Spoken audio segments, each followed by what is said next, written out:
God. So, y'all were kicking butt all in the movie. I want to know, how long were you guys in the makeup chair for all the prosthetics? Oh, man. What was that like? Don't get me started. I sat in makeup.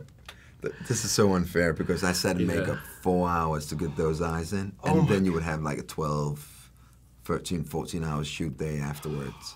It was difficult. It was difficult, and you couldn't see anything. I was just going to ask you, like, what could you see? How was that? Nothing. I was running into cars and Scarlett and Chin Han. Me, yeah. A lot of running into you. I mean, you could run into him or Scarlett. I mean, you know, either one. Either way. What type of character research do you guys do to get into the mold for a character like this, both of you? I think that the literature is so vast, you know, it's so huge. Yes. That I think first thing I did was actually rewatch the two movies, the manga, the TV series. Yes.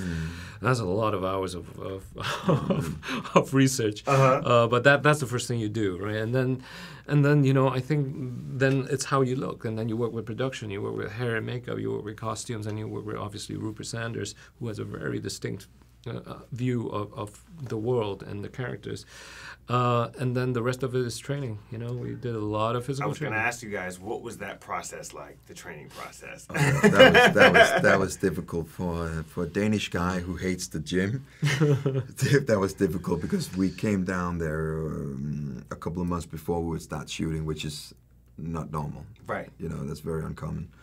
And just so we could get the sense of this special unit, that we could create the Section 9 group, so we would feel so merged, so we would feel like the best tactical group in the world. And that meant 5 hours every single day. And the days we weren't shooting for those 6 months, you would be in the gym for those 5 hours working out. My gosh, so when you guys had a break, because you guys did have like such an interesting chemistry on set, what would you guys do aside from working out? Like, did you guys go out to eat? Did you guys go out, like, sightsee at all? Anything? You guys ran the marathon. We ran the marathon. Oh, okay. Why? Because you were like, fun? Right, exactly. We're like, let's do this, you know. It's it's community building. Yes.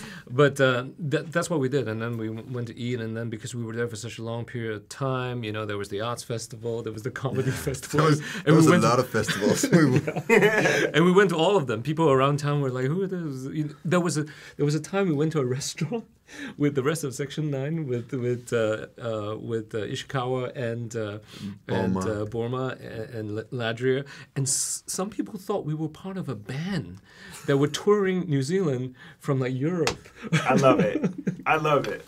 So you guys traveled so much. You know, it was filmed literally all over. What's the one thing that you guys take from home that you're like, okay, just keeps you centered while you're on set?